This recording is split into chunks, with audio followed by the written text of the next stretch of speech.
Muy buenas noches, ¿cómo están, queridos estudiantes? El día de hoy estaremos desarrollando la unidad la unidad número 8, ¿verdad? Estaremos hablando acerca del sujeto y objeto de la posesión. En términos generales, el sujeto de la posesión es la persona que tiene la potestad o señorío de hecho sobre la cosa, o como se dice el código, el que tiene el poder físico inherente al dominio.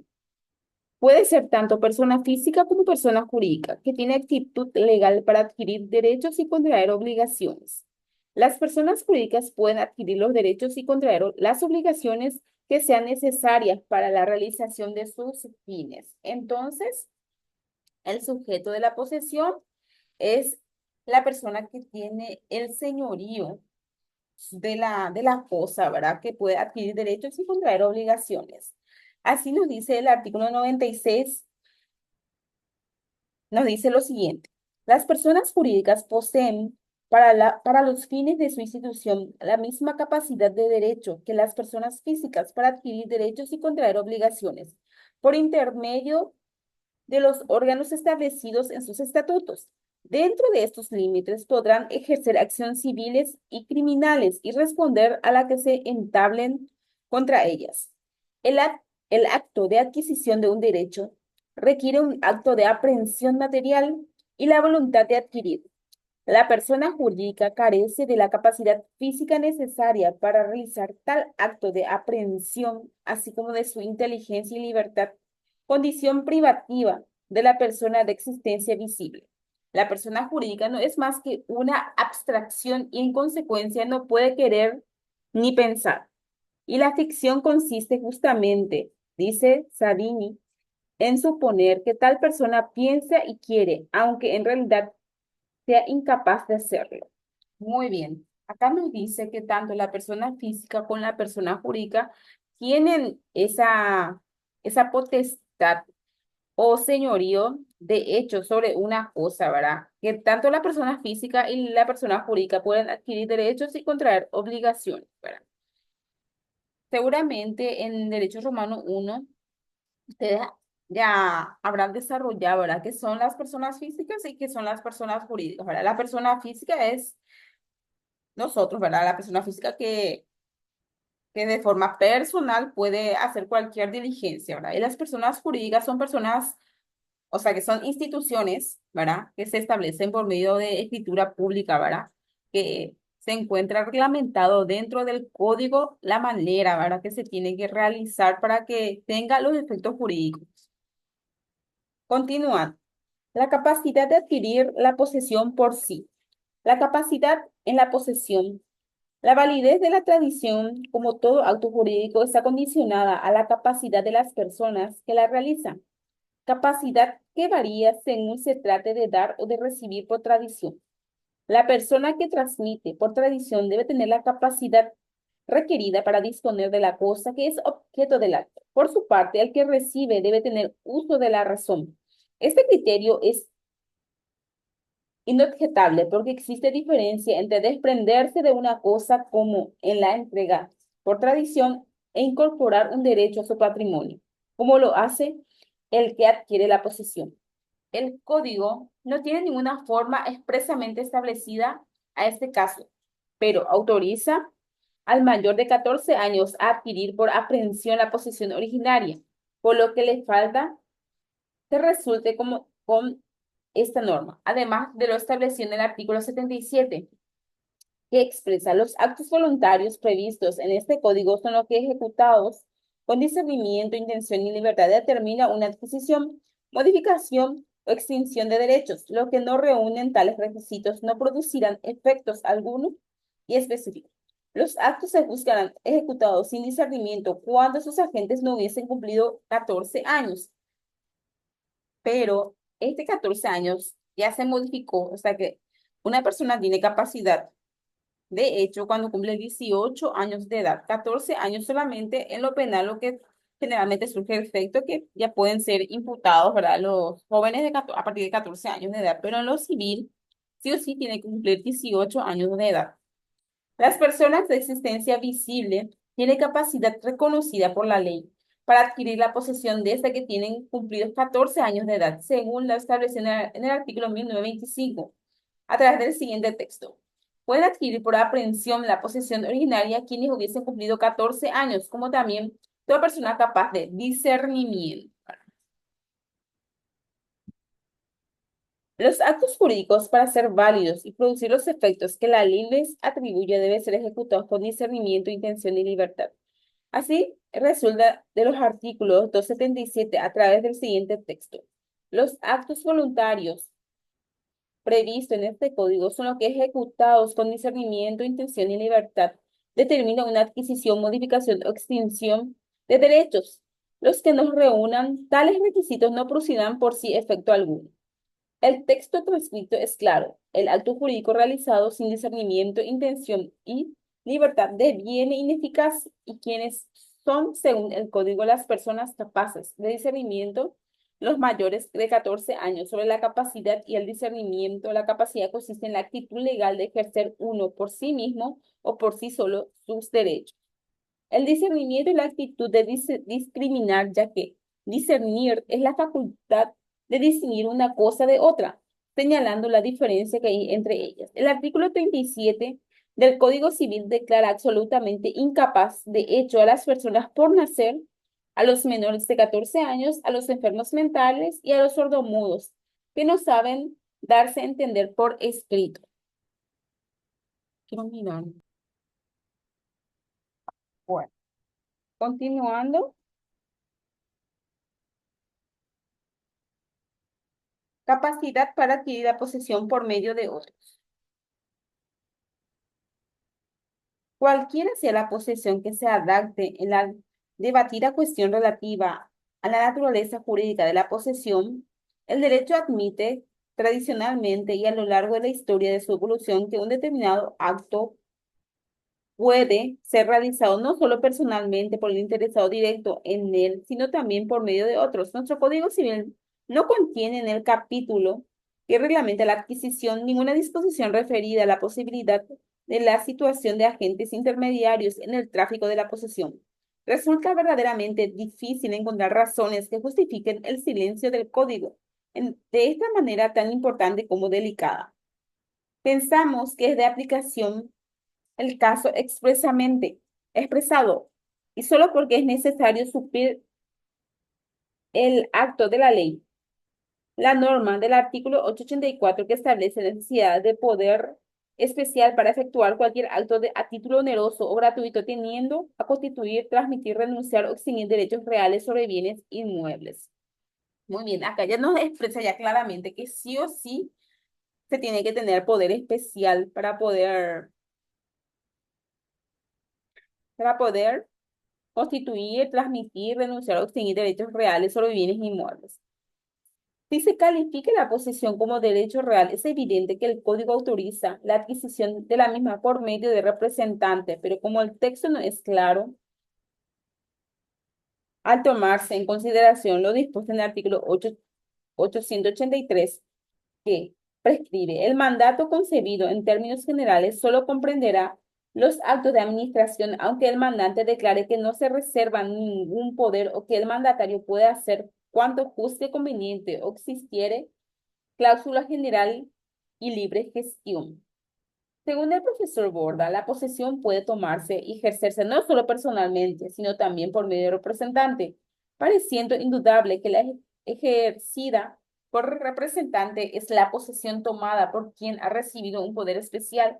Para en este caso puede presumirse que ha tomado la posesión para el mandante. Pero es claro que si al tomar la posesión el mandatario expresa que lo hace para sí o manifiesta tal voluntad de otro modo inequívoco, debe respetarse su acto de voluntad. No se trata propiamente del animus de Savigny, se trata de actuar como lo hace quien posee por sí o quien lo hace por otro. ¿Qué ocurre si se trata de un apoderado general? En este caso, parece obvio decirlo de las simples circunstancias de tomar posesión de una cosa si no se puede deducir la presunción de que lo ha hecho a nombre de su mandato.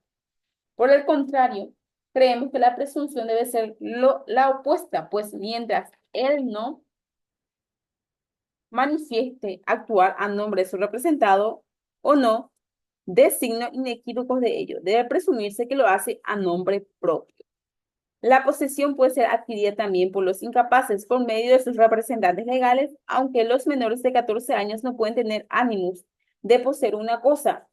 Esto demuestra que, en definitiva, la posesión no es sino una relación jurídica entre una persona y una cosa que la ley protege. Existen razones jurídicas y económicas importantes para reconocer este derecho a los incapaces, del mismo modo que se reconoce su derecho a ser propietario de una cosa.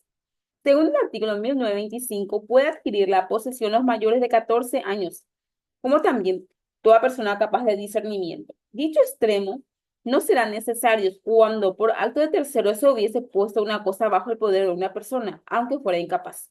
Sobre el punto, el Código del Menor precisa que el tutor es el representante de su pupilo en todos sus actos civiles, gestiona y administra solo.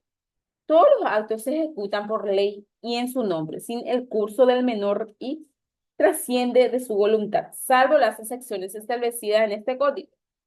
En otro artículo establece que son aplicables a los curatela incapaces las disposiciones del Código del Menor relativas a la tutela. Requisitos para adquirir la posesión: capacidad de ser una persona mayor de 14 años y intención y libertad. Muy bien. Ahora pasamos a las cosas susceptibles de posesión. En nuestro código, el artículo 1917 dice: todas las cosas que están en el comercio son susceptibles de posesión. No lo serán los bienes que no fueren cosas, salvo disposiciones especiales de este código. Súper claro. El concepto de cosa tiene un alcance muy amplio, circunstancia que no obliga a reducirla a aquellas que son consideradas por el derecho real y que, por caer en ese ámbito, nos llama también a enmarcarlas dentro del aspecto jurídico, que a su vez exige que ella sea susceptible de tener un valor, pero especialmente considerarlas como partes de la naturaleza, no libre y dominable, que rodea al hombre que tiene su sustantividad propia. Por la naturaleza del instituto, la materialidad del objeto es un imperativo inexcusable. En cuanto de ella participan los elementos corpus y animus, del que el primero es el indicativo de esa naturaleza. El artículo citado exige que la cosa, para ser objeto pasible de posesión, esté en el comercio. La regla general de cosa en el comercio nos da el artículo 1896 a través del siguiente texto: están en el comercio todas las cosas cuya enajenación no fuese expresamente prohibida o no dependiese de una autorización pública. Las cosas que no están en el comercio no dependiese de una autorización pública. Las cosas que no están en el comercio no son susceptibles de posesión. Eso significa que los bienes públicos del Estado no son susceptibles de posesión. Eso significa que los bienes públicos del Estado no son no son susceptibles de posesión, ¿verdad? La posesión exige actos concretos con relación a una cosa. No puede ejercerse sobre cosas indeterminadas. Así también es inimaginable la posesión de una cosa futura, ya que se entiende que el adquiriente toma posesión de cosas muebles futuras desde que comienza a sacarlas, vale decir, desde que han comenzado a existir una cosa independiente. Lo que significa claramente que mientras no exista, no se les podrá, no se lo podía poseer, como por ejemplo una futura cosecha. Muy bien. En síntesis, las cosas pueden ser objeto de posesión, son los objetos materiales susceptibles de tener valor. A esto se extiende la aplicabilidad a la energía y a las fuerzas naturales susceptibles de apropiación, como la electricidad y la energía atómica, lo que se justifica plenamente porque esas energías tienen existencia física, corpórea y principalmente porque se comportan como cosas desde que son susceptibles de apropiación, uso y goce.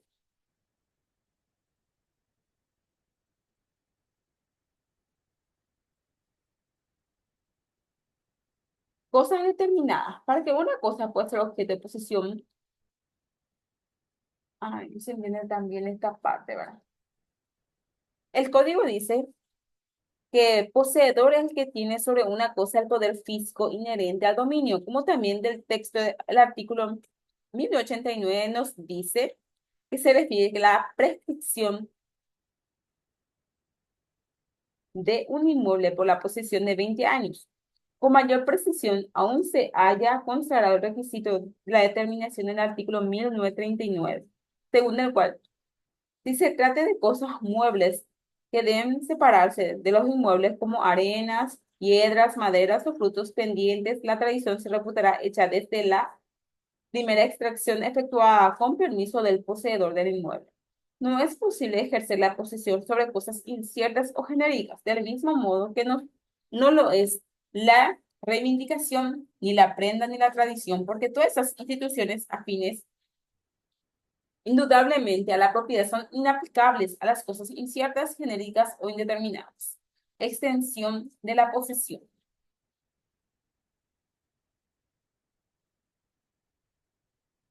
En cuestión relativas a la extensión de la posesión, según que ella tenga por objeto cosas mueble o inmueble, prácticamente desconocida en nuestro Código Civil, dispone que dos posesiones iguales y de la misma naturaleza no pueden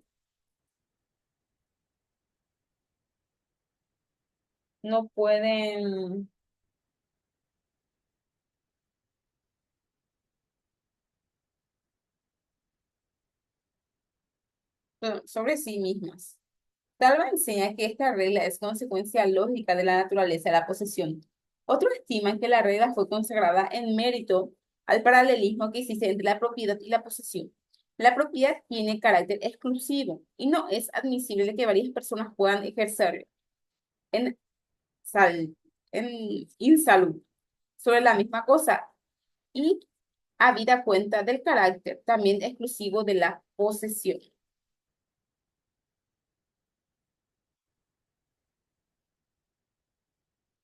Lo que prohíbe la regla es la concurrencia de dos posesiones iguales y de la misma naturaleza sobre una misma cosa.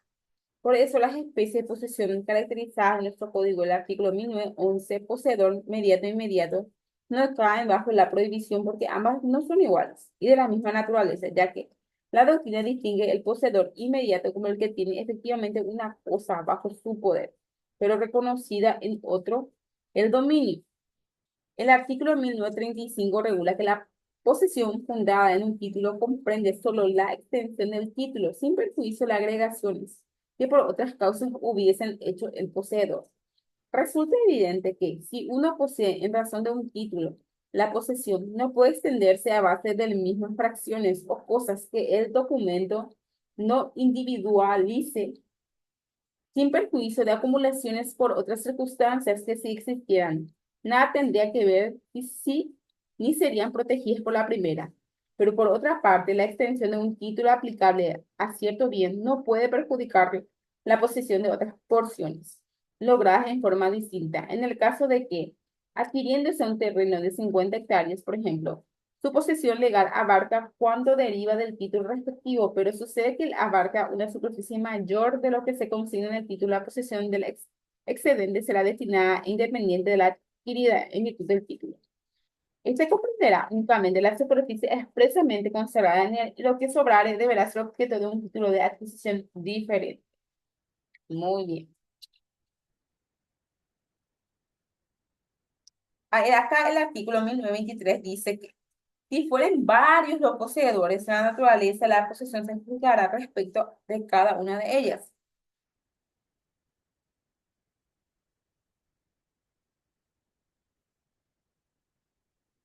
Acá dice, proviene delante del proyecto donde se leía. Cuando dos personas poseyeren una cosa en común, cada una de ellas responderá de la buena o mala fe de su posesión con respecto a la transmisión de la posesión. Nuestro Código Civil establece en el artículo 1913, la posesión se transmite con los mismos caracteres a los sucesores universales del poseedor. Se entiende que en toda su extensión, no más allá de ella. Bueno, cosas simples. Nuestro Código Civil no hace referencia alguna al respecto de este tema, pero el mismo es abordado en el Código Civil argentino que prescribe. Cuando la cosa forma un solo cuerpo, no se puede poseer una parte de él sin poseer todo el cuerpo. Vélez explica este artículo. Una cosa no puede ser poseída sin el terreno sobre que reposa porque es inseparable del suelo. De una estatua, uno no puede poseer la cabeza y otro los brazos. De este ejemplo ya dado por los antiguos y reiterados por Vélez, se desprende que una cosa simple es aquella sobre la cual la posesión de una parte de ella importa al del todo. De acuerdo con este criterio, cada simple, o sea que cosa simple es la que se considera como una unidad, aunque esta unidad resulte de la conjunción de varios elementos. Siempre en la opinión común, estos aparecen orgánicamente fundidos. Los sentidos lo perciben como una singularidad independientemente de los elementos que lo integran, como una estatua, por ejemplo. En nuestro Código Civil no encontramos ninguna disposición referida expresamente a la posibilidad o no de posesión de parte de cosas, sean estas simples o compuestas. Solo incidentalmente el artículo 1914 se refiere al tema. Los derechos que por este código se refiere al poseedor para la defensa y la protección de la posesión puede ser invocada igualmente por aquel que no posee sino parte de la cosa. Resulta clara que el código admite la posibilidad de que una cosa sea poseída en partes por varias personas. Es claro que no sabemos si se refiere a cosas simples o compuestas, lo que da motivo más que suficiente de la incertidumbre. Cosas compuestas. Cosa compuesta es aquella que está formada por la unión física y coherente de cosas simples, sea o no de la misma naturaleza. No debemos confundir a estas con las cosas colectivas llamadas universitas redum o facti, pues esas últimas no están unidas entre sí materialmente, aunque pueden ser consideradas desde el punto de vista jurídico como entidades objetivas. Un rebaño formado por varias cabezas eran considerados un todo único en cuanto podía y pueden ser vendidos en conjunto sin necesidad de tantos actos jurídicos cuanto sea la cabeza, es decir, que el propietario del rebaño disponga de la acción reivindicatoria para reclamar colectivamente todo. Otro punto, Universidad de Hecho y de Derecho. El Código Civil argentino, la cosa compuesta formada por la unión de cosas simples, es conocida como el nombre de Universidad de Hecho. Existe cuando es el dueño el que ha unido las cosas, como una biblioteca. La posesión de la cosa unida bajo un mismo nombre solo se puede adquirir a condición de realizar un acto de toma de posesión de cada una de las partes individuales que forman el conjunto. O sea que las universidades de hecho, universalidades de hecho, como una biblioteca o una majada, no son susceptibles de posesión conjunta como tales. Lo que se posee es cada una de las cosas, es decir, cada libro, cada animal. Una universalidad de derecho es el conjunto de cosas colectivas, de bienes y deudas. El activo y el pasivo de un patrimonio están unidos a un vínculo jurídico. Patrimonio de una persona tiene la misma solución que el anterior, como por ejemplo, para una masa de bienes, la posesión solo puede adquirir cuando se realiza el acto de aprehensión de cada una de las bienes que forman el patrimonio. Cosas indivisibles. Son cosas no divisibles aquellos que no permiten la división porque al dividirlas le hacen perder su esencia y su valor. La hipótesis que se maneja es la de la relación jurídica en que la posesión es ejercida por varias personas, cada una de las cuales es poseedora de una cuota, cuota parte, como sucede en el caso del condominio. La cosa indivisible es la que no se puede dividir en varias partes sin destruirse, lo que impide ejercer sobre ella varias posesiones exclusivas, admitiéndose solamente una posesión indivisa, la coposesión. El Código Civil en el 1915 establece que si dos o más personas poseyeren en común una cosa indivisa, podrá cada uno ejercer sobre ella actos posesorios con tal que no excluya la de los otros copropietarios, lo que aclara que sin ser cada uno exclusivo poseedor, porque se trata de una cosa indivisa, tanto por no haber sido dividida como por no ser divisible. Posesión insolidum. Esta figura no es admitida en el contexto general por nuestro código. El principio de que una cosa no puede ser solidariamente poseída por varias personas fue consagrada ya en el derecho romano, en cuyas fuentes encontramos el siguiente. Luris eadem rem insolutum, poseere non possum.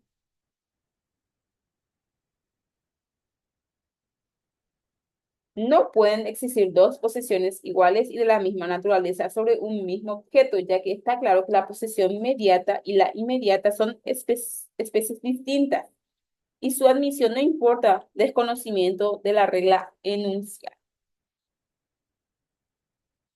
Bueno, esta parte no se entiende tan bien de mi copia,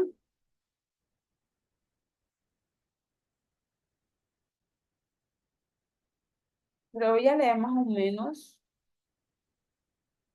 Esta posesión que dos o más personas ejercen simultáneamente sobre la misma cosa, reconociendo que lo hacen conjuntamente a nombre de todos y bien entendido que cada uno de los coposeedores no posee una parte de la cosa, sino toda ella. Nuestro código admite la figura de coposesión. El artículo 1915 manifiesta al respecto. Si dos o más personas poseyeren en común una cosa adversa, podrá cada una ejercer sobre ella actos posesorios con tal que no excluya lo de los otros coposeedores. Esto quiere decir que cada una de las personas que no poseen las cosas ejercen derechos limitados, por lo que los demás, en la misma forma que los condóminos ejercen facultades inherentes al dominio en el copropiedad, copropiedad. El cuasi posesión. El objeto típico de la posesión son las cosas corporales, pero se plantea que también lo sean los derechos. De acuerdo con la tesis restrictiva, solo las cosas materiales son susceptibles de posesión conforme con la tesis amplia. Todos los derechos pueden ser en principio objeto de ella. En la teoría clásica se distinguen la posesión propiamente dicha que se ejerce sobre cosas de la cuasi posesión que ejercía sobre los otros derechos. Nosotros entendemos que la esencia de la posesión está una relación entre una persona y una cosa. De lo que se trata es de proteger el uso o goce de la cosa material o el ejercicio de un derecho de señorío sobre ella, sin importar que el derecho que se tenga sobre ella sea real, propietario de su fruto o personal, arrendatario de depósito. En cualquier caso, es concebible la posesión. Cuando decimos que la protección posesoria se otorga a los títulos de los derechos sobre las cosas, no pretendemos significar que el objeto de la posesión son los derechos. El objeto son las cosas sobre las cuales se ejerce la posesión. El nombre del cuasi posesión nació en el derecho romano como modo de explicar que se reconocía la protección posesoria a quienes no eran propietarios, sino titulares de otros derechos reales, uso, usufructo, servidumbre. La distinción entre posesión y cuasi posesión nace por consiguiente del perjuicio de que solo el propietario es poseedor propiamente dicho. Por lo tanto, una concepción errónea, en suma, sobre todas las cosas son los derechos que pueden ser objeto de posesión. Habla de cuasi posesión o de posesión de derecho es introducir una confusión más en esta materia. Muy bien, entonces con esto estuvimos hablando acerca del sujeto y objeto de la posición, ¿verdad? Podrán apreciar de que hay muchísimos tipos, ¿verdad? De, de tipos de posesión, ¿verdad? Donde hay el sujeto y el objeto de la posesión, ¿verdad? Hablamos acerca de la extensión de la posesión, de cosas simples, cosas compuestas, universalidad de hecho y de derecho, cosas divisibles, ¿verdad? Posesión insolidum, ¿verdad? Que son tipos de sujeto y objeto de posesión que, que al profundizar y releer otra vez el material se van a dar cuenta, ¿verdad? Que la posesión es una materia muy amplia y muy profunda, ¿verdad? Pero al leer y releer, ¿verdad? Y una vez que entren en la práctica se van a dar cuenta, ¿verdad? Pero lo más importante que hay que destacar de esta unidad es que las personas pueden adquirir un inmueble o mueble, ¿verdad? Eh, tanto, o sea, que pueden adquirir de las personas físicas y las personas jurídicas. Y una vez que adquieren, ¿verdad? Adquieren derechos y contraen obligaciones respecto a ese mueble o inmueble, ¿verdad? También hablamos de los poderes, ¿verdad? Que sí o sí la persona física puede dar poder a un abogado y donde las personas jurídicas también pueden dar poder a un abogado, ¿verdad? Pero generalmente cuando las personas jurídicas presentan un poder, también presenta su estatuto, en donde ahí se establece quién es el presidente, el vicepresidente, ¿verdad? Y que son los representantes de esa persona jurídica, ¿verdad? Muy bien. Y con esto terminamos la clase de hoy. Les invito a que relean otra vez este material, ¿verdad? Que es algo muy interesante para poder tener más conocimientos, ¿verdad? Y muchísimas gracias por su atención.